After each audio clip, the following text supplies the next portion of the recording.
Hello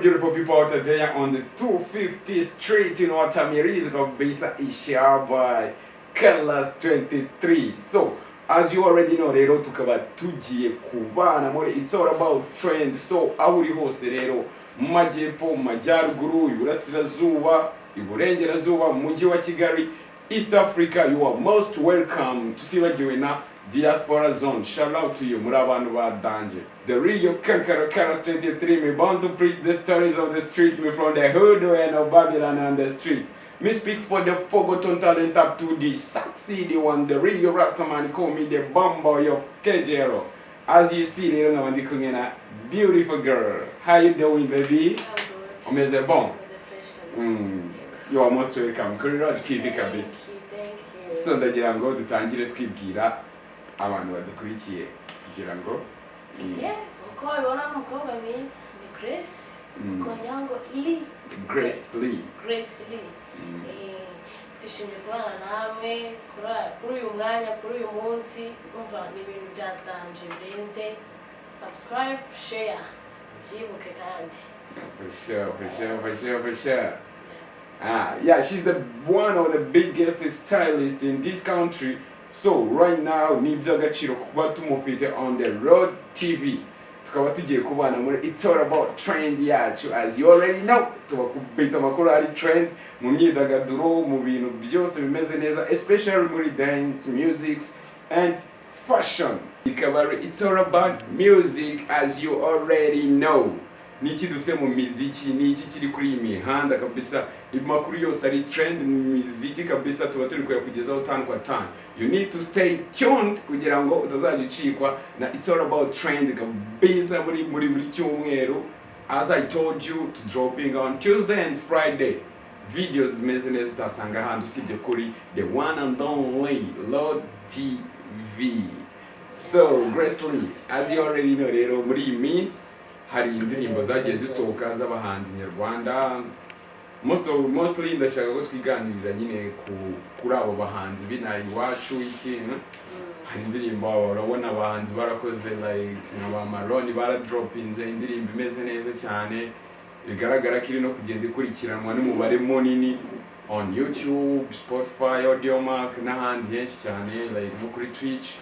Hari ba Israel mbonye baradropinze, hari ba Element LA, hari n'abanzi benshi cyane, hari n'abapanga no kudropinga muri holidays. So wewe mu ndirimbo muri izi ndirimbo nshyashya cyangwa se nakita trending songs ziri kuri iyi mihanda by'umwihariko yo mu Rwanda, ni nk'akaye karirimbo gashobora kari kubikorera nyine ukumvuga ati akaririmbo ni keza kabisa bitewe ntabwo wabyumva kino no ndi gukundana na Eli. Really? Kandi mbere ko barakumutima cyane. Ahubwo umva turajya mu mpundo aho bukera. No kubera lyrics zayo se harimo amagambo meza. Bari gukora kabisa, nyine urabona ko turi kuzamuka mu iterambere mu bijyanye na music. Turi gukora kabisa ino mihanda bimeze neza, sinzi nyine gusa n'abandi barabibona. Kakarimbo ka Element rwose, Element anadapanga nagira dutemo. So hari ikintu baherutse gukomozaho bavuga ko imiziki nyarwanda nyine ntabwo igicuruza cyane muri East Africa, kandi urabizi ubundi mu Rwanda nimba ari indirimbo iri on top nyine iri hit, wasangaga za Burundi bayikina, za Uganda, ariko these days amakuru akaba ari kugenda asohoka kabisa bavuga ngo indirimbo z'inyarwanda ntabwo ziri gutrendinga ngo zambuke zisohoke igihugu cyacu. So nawe nyine nk'umuntu w'umustylist, nk'umuntu uri muri uru ruganda kabisa, ubona ari nk'agaki nyine gashobora kuba gatera kuba wenda izo ndirimbo zitaba international nyine ngo zibe zakumvwa no mu bindi bihugu like nko muri Kenya, Tanzania, RDC cyangwa se na za Burundi tu. urumva pe turakora neza kandi turi gukora cyane cyane pe ntabwo twicaye ubu ntabwo twicaye ariko nyine usanga nyine gano n'izi trending zacu ziba zirimo n'amakimbirane usanga umuhanzi umwanditsi umuproducer ntabwo bari guhuza bikaba byangombwa ko hari n'abahanzi bataragira amacano yabo bafite cano basoraho ubwo rero twe nk'abaturage twakagiye duterana imbere tukazamurana n'abandi bari muri ibyo bihugu bindi bikoresha muri abaturanyi se uri mu gihugu cy'abaturanyi uri umunyarwanda ubu tutari kuzamura impano y'iwanyu ngo ba trending nk'abandi so no kuvuga ngo ako kantu urabona bashobora kuba batabihereza umwanya wa sharing wa viewing nyine barebe ibyo bihangano bimeze bite urumva ni ikibazo byo bibaye niba umuntu akora indirimbo urabona indirimbo igiye gusohoka aba ari igikorwa nyine umuhanzi aba yacizemo imbaraga nyinshi cyane mu bintu bijyanye na financial mu bintu bijyanye n'umwanya we kandi turabizi twese umwanya muri iyi minsi asigaye so ni ukuvuga ngo icyo twabwira abanyarwanda ni uko tugomba gushyigikira aba artist bacu kugira ngo tugire iyindi level runaka tugeraho mu bintu bijyanye na music rega uko abo batera imbere natwe abaturage tugira natwe support tugeraho ikomeye cyane kandi like nko kuba igihugu cyacu cyamenyekana cyane icyo nicyo cya mbere noneho gacu kabisa so reka mwibarize gatoya Gracely you're so beautiful. Thank you. You're so beautiful guys. I'm not lying ntabwo ndi kukubeshya mani nijye wa mbere ubikubwiye se ko ubwo abafite yerekwa nibaritambutse tell me in the comment is she so beautiful or I'm lying man. So none se ni uwuhe mu favorite artist cyangwa se muhanzi w'umunyarwanda nyine tu uvuga ati ndamuprefera nyine tumbona uyu muntu ibikorwa bye ibihangano bye nyine birantacinga binkora ku mutima yamba numva ari ibiboro byiza that's why mufana unda ari nisano ari nisano umukobwa I like her character ukuntu yambara noneho yambara neza cyane I prefer mu baby bita Tyra twese turamuzi za pumi wota cyane kabisa urumva kuko yambara ni ndabikunda nanjye baby so sexy umva yambara neza cyane urabona ko nyine nanjye bacaka ku prefer kuko n'iki yego ndamukunda kandi ibintu bye ni ibintu adashyira ku mbuga life ye y'inyuma y'akazi ngo ayishyire hanze ibyo nyine buri personality yiwe nyine kabisa umenye ibyiwe byari ngo reba ariko nukorera for sure. So tukiri kuri Arine Sano rero Arine Sano umukundira ko zibi byambara nyine kuboro wenda ukunda cyangwa se n'imyandikire ye na sound ye neza cyane ni namwiza noneho ubona ari cyo ki neza cyane Arine Sano Bwiza Bwiza se ko nawe gusa nushatse kongerageza pikwa yitama Arine Sano Bwiza ego Bwiza nawe ni mwiza cyane sidusa rero ariko nyine dukunda Arine Sano na Bwiza ndamukunda arimo kumbwira ati ngaha zaza muko iri abashushanya nyine Arine Sano Marina Arine Sano Arine Sano Arine Sano real ways Arine Sano still nukuvuga ngo nta baby n'umwe muri iyi industry n'umwe wakurutira Sano kabisa Sano wanje ari hose abyumve ni ku mutima next move ndashyiraho tatu yawe shout out to Arine Sano kabisa shout out to Arine Sano urumva ko your work kabisa did something big in others life bro kabisa shout out to you urumva ko music yawe ya rukuntu iri kugenda idufasha nyine to in our daily life. So as stylist urabona wambika abahanzi bagiye batandukanye ya fashion designer arenze ku designing ibintu by'imyenda bimeze neza nka rinsano bibaye ngombwa ko muhura nicyo kintu cya mbere nyine tu where it's like an offer, right?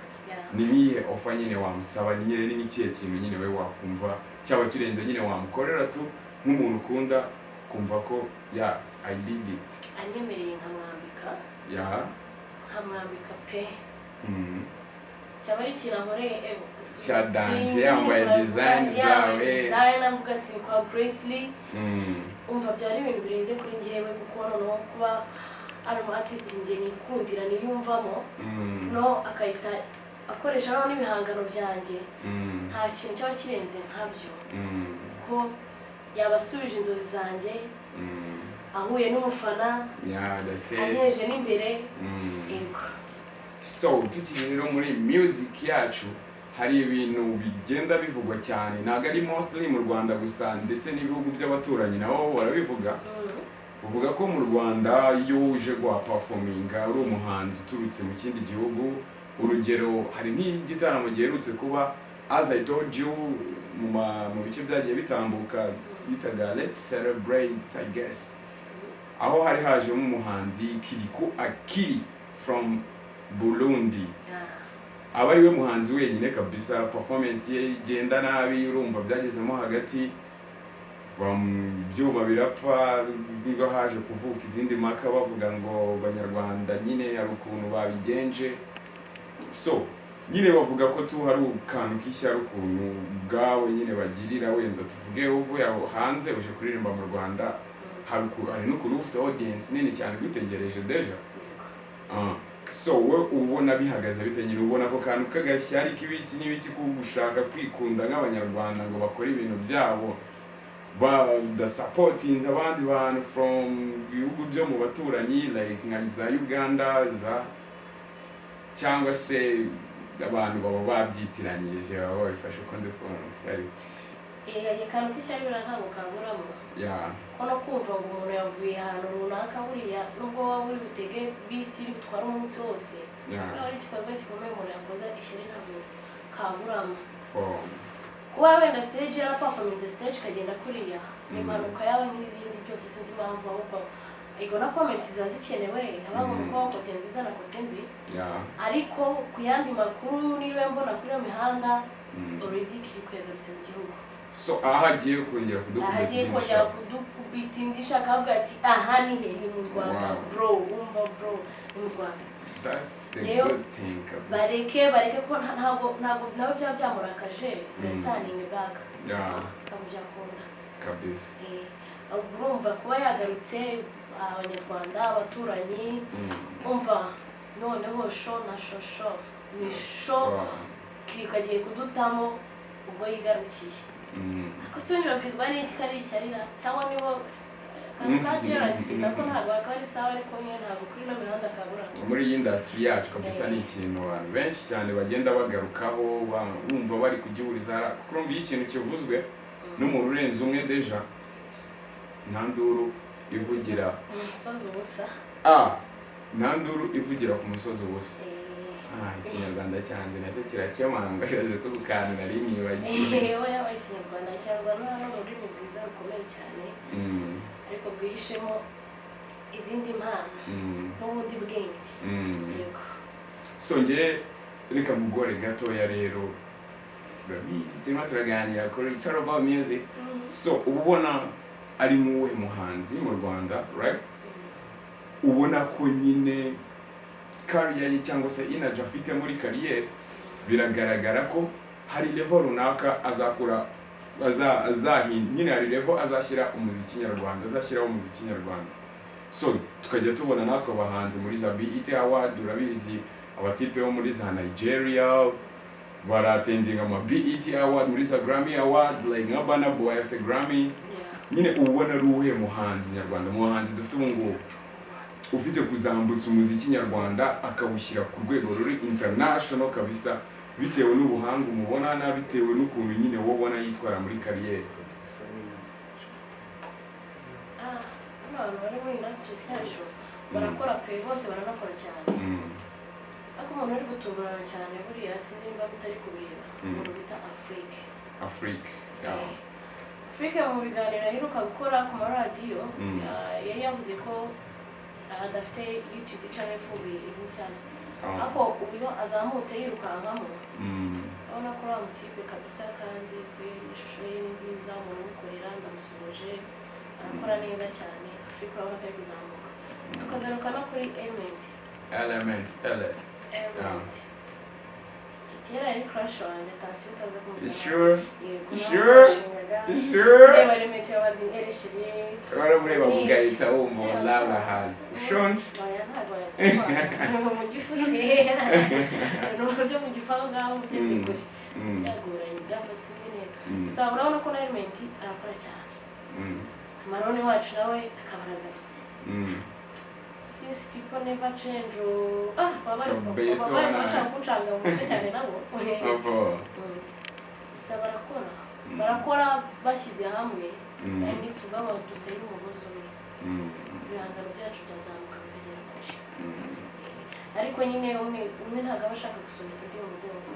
buri wese ngo aba ashaka gukurura ngo yishyira ku giti cyiwe ariko namenye dufatanyije byagera kure niga n'ahanze hari abandi bana bafite izindi mpano batarazishyira kuri no mbuga nibaza rero bakazaca kuri bandi bakuru ubwo tubita abansi kushitwa bitaga n'abansi haje abaruru ngaho ibibazo umururu nazamuka akagucaho gusa barakora neza cyane umuziki wabo uryoheye amatwi kabisa. So Gracely rero ndagira ngo nyine ku bantu bose badukurikiye wenda most of them bashobora kuba bakuzi cyangwa se abatakuzi ni ubuhe bwoko bw'injyana nyine tuboko? Hari za Afrobeat, za R&B, hari za hip hop, hari za drill, ni ubuhe bwoko bw'injyana nyine Grace akunda kwiyumvira iyo afite umwanya nyine atagiye mu bintu by'aba stylist nyine gukora izo designs zigiye zitandukanye akunda kwiyumvira uturirimbo tumeze gute? Afrobeat ni neza ugenda wanyeganyegamo cyane iyo ndi mu rugo uriya ngo iyo turi mu rugo mu nzu hari ibintu byinshi twikorera Afrobeat uriya naziprefer cyane Afrobeat ukivuga kuri Afrobeat hari indirimbo imajije kuba dropped out in these days this week kabisa indirimbo bita Samalaya sinzi nimba wayigeze wenda uyitega amatwi umuhanzi bita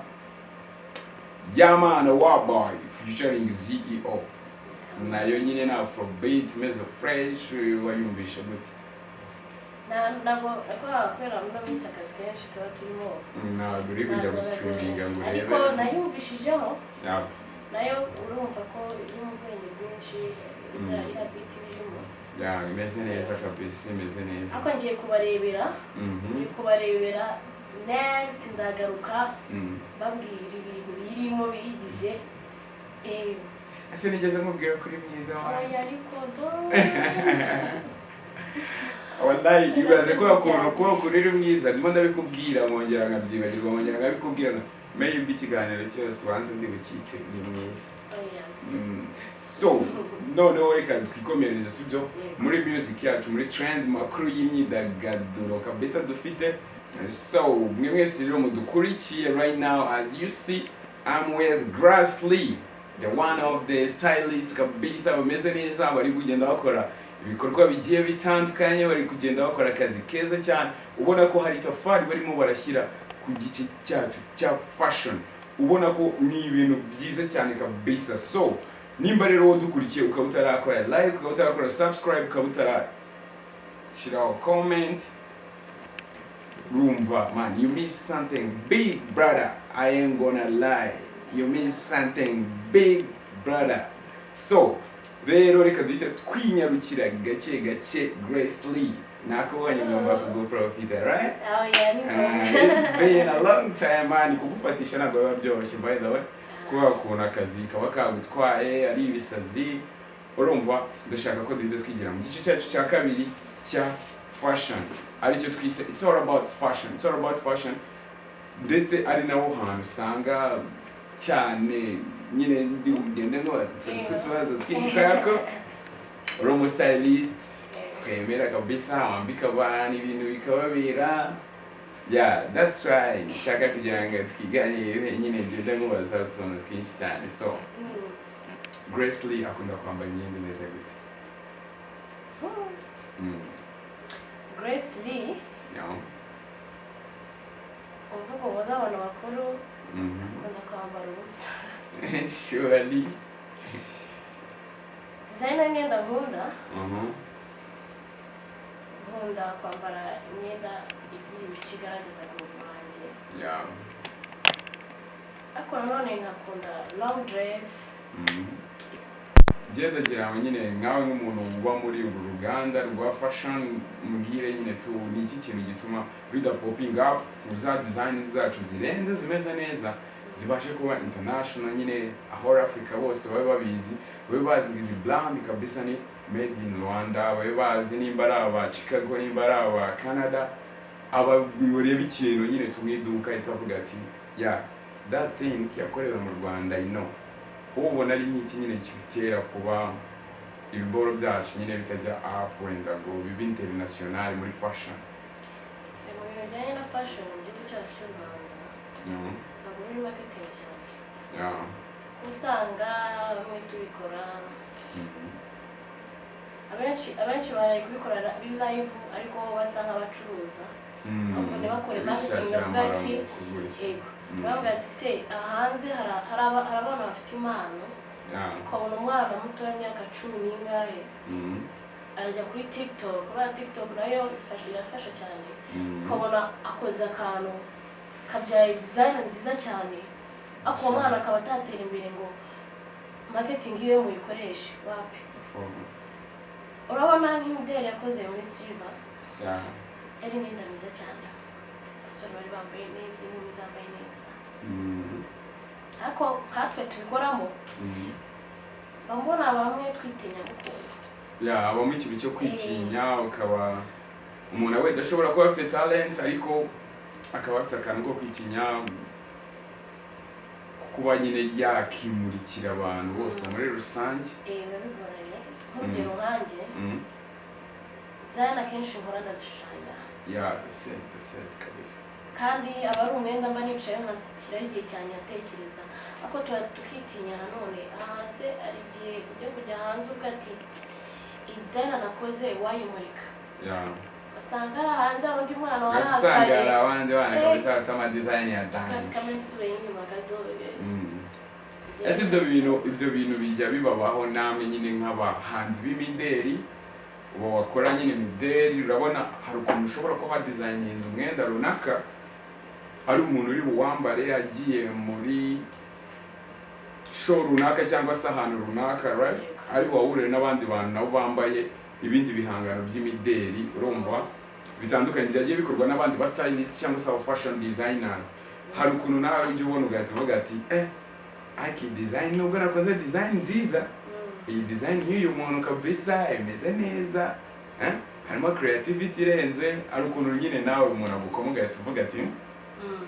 bijya bikubaho ugahita ubona cyane so iyo bikubayeho ni iki kintu biba bikunguye muri career yawe bituma nyine ubutaha iyo ugiye gukora iyindi design icyo gihe mwigaho nanjye mwigaho yanza nkamucukumbura ko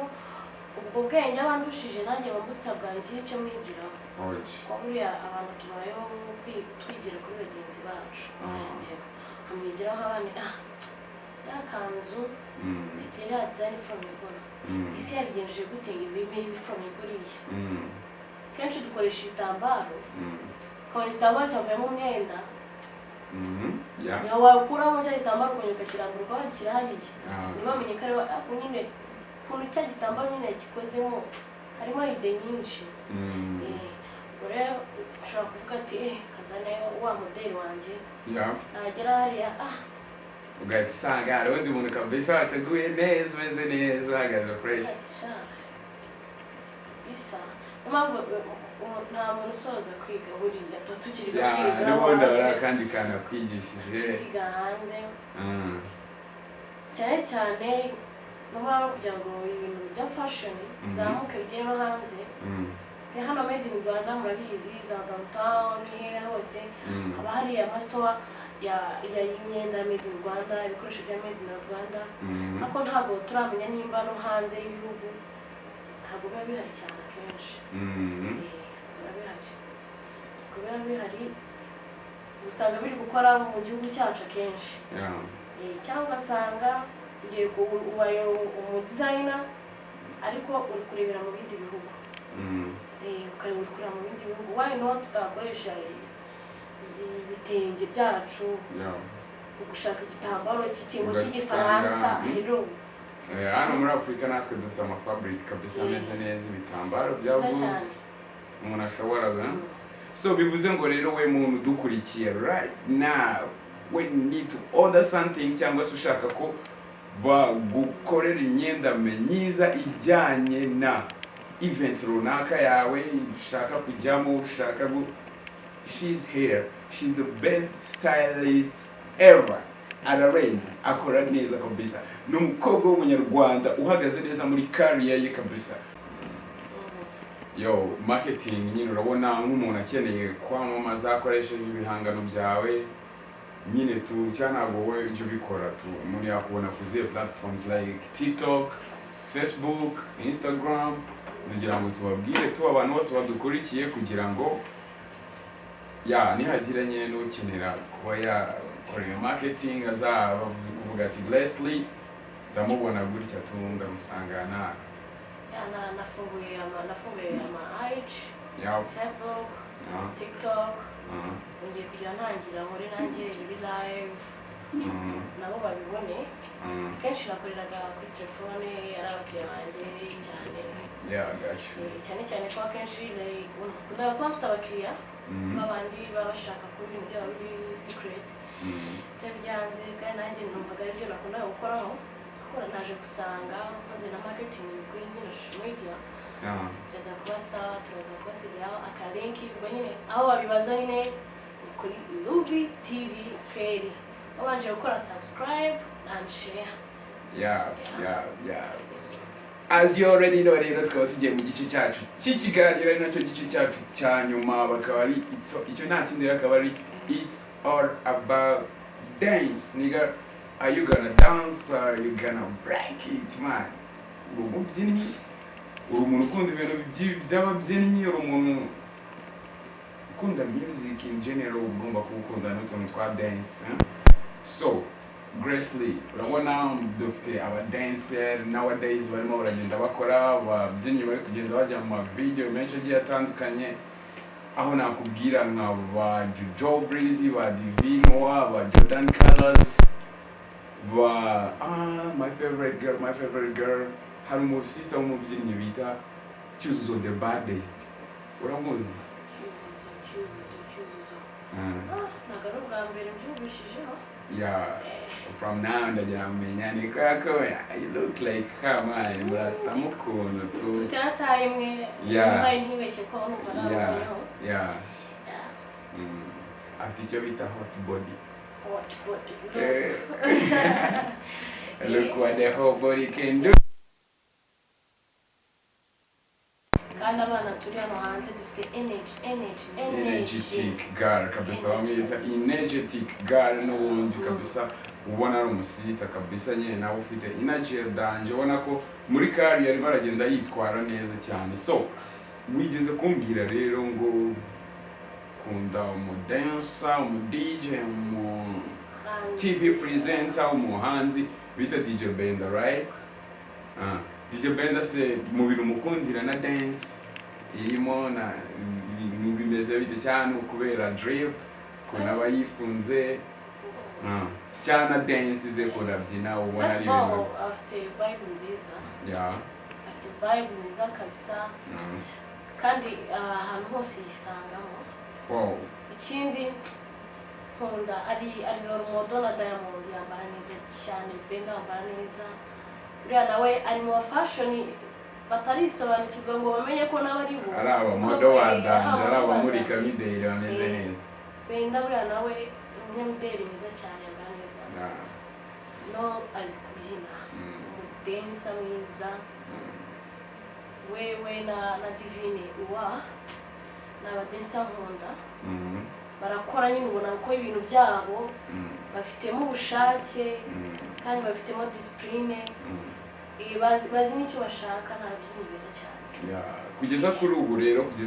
bakaba bari no mu babyinnyi like top 5 mu Rwanda kabisa bameze neza ubona ko ibikorwa byabo hari urundi rugero hari yindi level bimaje kugeraho so aba people benshi rero bakaba bavuga ngo they don't deserve it nyine ntabwo babikwiriye ntabwo bafite nyine carte y'umubyinnyi akubara umubyinnyi afite energy abafite fignoration abakora ama choreograph ameze fresh ariko nyine abantu benshi bakaba bavuga ko usibye ko ngo bazi gutigita ngo bakabona ama clip bakaba bajya mu videos ubu tuvugana umu dancer bita Jojo Breeze kugeza ubu akaba ari nawe mubyinnyi muri iki gihugu umaje gutwara ama award menshi agiye atandukanye ajyanye n'ibintu bya dance ariko nyine abantu benshi bakaba batabivugaho rumwe bavuga ngo babayemo kubera ngo abandi bana bafite ama talent bataramenyekana bagakwiye kuba aribo bari muri uwo mwanya wo bibona gute ubona ko level bariho batabideservinga bitewe n'ibikorwa byabo cyangwa hari ukundi kuntu abanyarwanda bo babyitiranyije comment ntabwo zijya zibura n'abacanege nabo ntibabura akumva babwire boro aba bana barayakobokiye barayakobokiye mu mitsingi kare ntabwo babyinira so they need to be paid kabisa bakoze akazi bakoze ko ntabwo wambwira ngo umuntu ararara amajoro ku manywa ari mu kazi n'ijoro mu kandi ku manywa ari kubabyinira sibyo ese bo kuki bataza ngo babikorera nyine buriya no kwibuhura ukavuga ati kinyigiyemo ndagikoze bana ni ikintu gikomeye ubuzibije aho yabipangiye mu mutwe ko nibingana ari ikintu gikomeye rero ni abantu kandi baba barahereye kera buriya iyo uhereye ikintu kuva kera buriya kubaka izina biragorana kubaka izina biba bigoye kabisa rero nimba yarabashije kubaka iryo zina tukaba tumuzi ko ari Benda ni Divine ni Jojo why not wowe garasi utari kuza ngo nawe ujye ubyine nyine bakubone wowe uri muri challenge ufashe TikTok ngo ahazaza muzajya hashanya iyo ntabwo ari challenge umwana akubita agafata on the stage downtown akajya mu byaro ukanakora challenge kuyo nawe amafaranga yawe yashiriye muri data kugira ngo ukunde umurebe ariko niwe wa mbere kuza muri comment umucinenti buriya abantu tugira buri muntu agira ahabanje rero mu buzima buriya ahabanje hacu niho hatumotiva kugira ngo dukurikire future yacu kuko nimba uhawe iyo award ntabwo mujaji cyangwa undi utanga amanota ntabwo yapfuye kuvuga ngo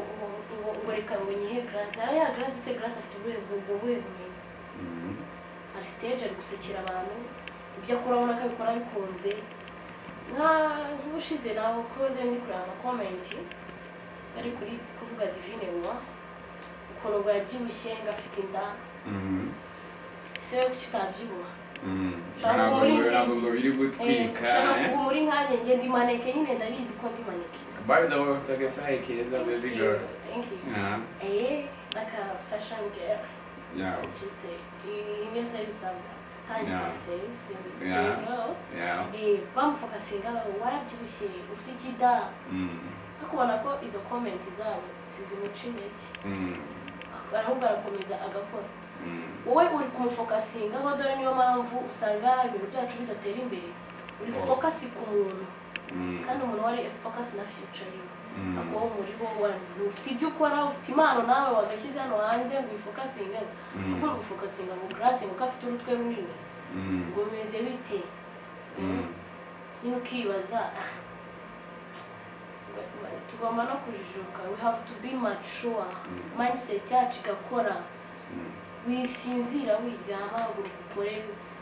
they need to work hard kabisa kugira ngo bagire ikindi kintu bageraho mu buzima ko nkanjye si nimba nkora imideli ntabwo ndi buze bamwe ngo nzi kubyina oya ese nabishobora wenda challenge nayo maze kuzunguramo gake kuvuga ati kabisa nibyo n'ibyanjye nanjye twakunda tuzi ntabwo namera nka wa wundi buriya bwo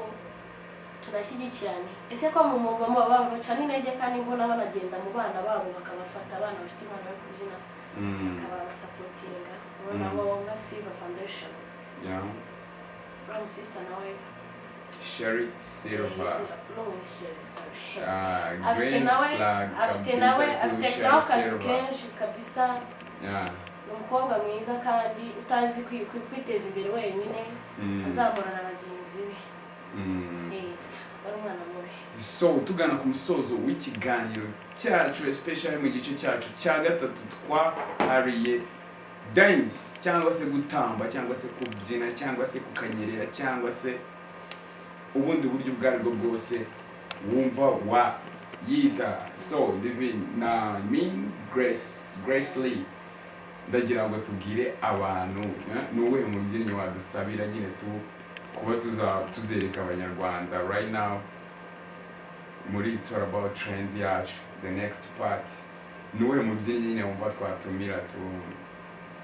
bitewe na moves bitewe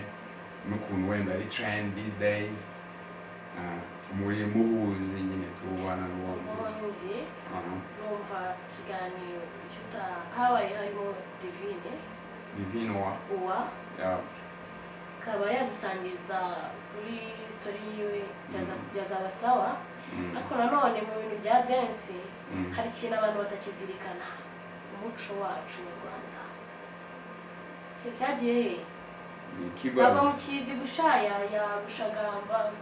ni kibazo hari abantu bumva dance agahita yumva ni modern dance gusa iki kandi tuba dufitemo ama traditional dance tuba ama contemporary dance ama series dance birasabwa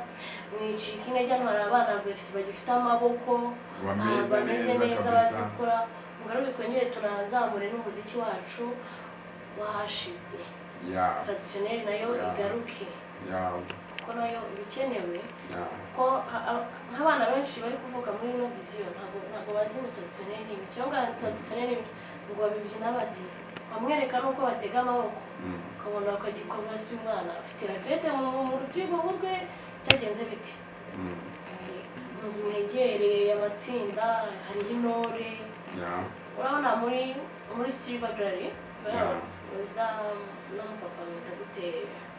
Masamba babona performance yiwe yakoze yari imeze neza kabisa nziza cyane guys njyewe ndi kubabwira nari mpari narabarebeye mutarimo aribikambira amakuru it was so sweet kabisa cyari sweet n'abantu wageze stage sijya kubabeshya emotion ziramfata nzana amarira mu maso n'abandi what the fuck Masamba kabisa ararenze n'umuhanzi umwe mu bahanzi b'abahanga cyane dufite muri iki gihugu tugomba no kuba dushima kabisa kuba tubafite bagihariya bakituririmbira za ndirimbo nziza kabisa twagiye dukunda nyinshi cyane indirimbo nshyashya badutamo urumva biba ari ibintu by'agaciro twongera tugaruka ku ndi nawe yari umubyeyi w'igihugu Ngabonziza Augustin ngansira wembabarira peace and peace kuri Ngabonziza Augustin aherutse gutabaruka nawe yari umuhanzi mwiza mu bintu bijyanye na traditionnel. Rest in paradise guys. So ladies and gentlemen, rero bagore namwe bagabo mwese mwa mudukurikiye tanu kwa tanu ndagira ngo mbibutse ko It's All About Trend presented by RODDY TV, the one and only TV kabisa muri iki gihugu ushobora gusanga amakuru y'imyidagaduro ameze neza cyane utasanga ahandi hantu ahariho hose. What you need to do is like, share, comment, subscribe kugira ngo dukomeze dushyireho itafari muri ibi bikorwa bimeze neza mujye mukomeza mubona amakuru y'ari on trend kabisa kandi ku gihe nta n'umwe ubangamiye undi bra right. So ahangaha rero nkaba nari ndi kumwe na Grace Lee as you see, ariko hari ikibazo nababajije in the comment, tell me I have to bring her back on is it so pretty or I'm sorry nize makeya bro niyo mpamvu glass ntunyange kubera ko nta cyonge so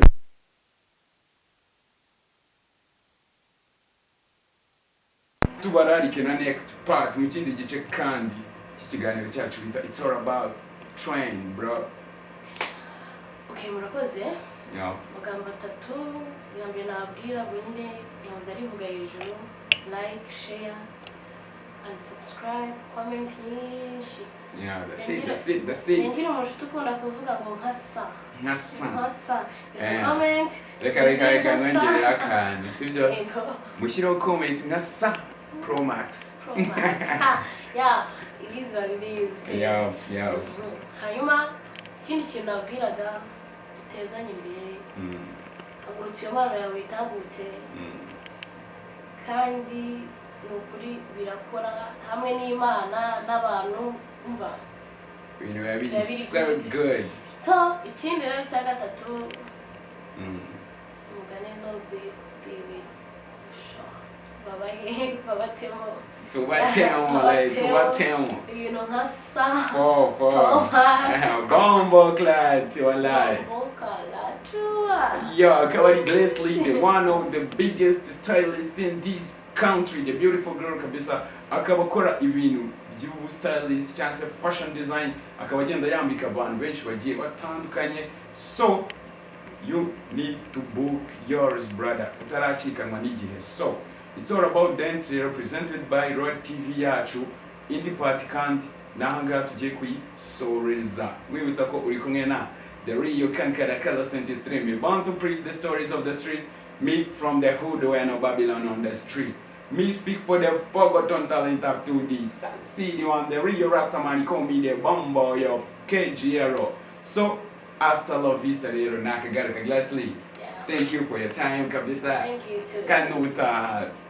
nizere kuzabaha, alright? As long as wish. No, say bye today. Bye.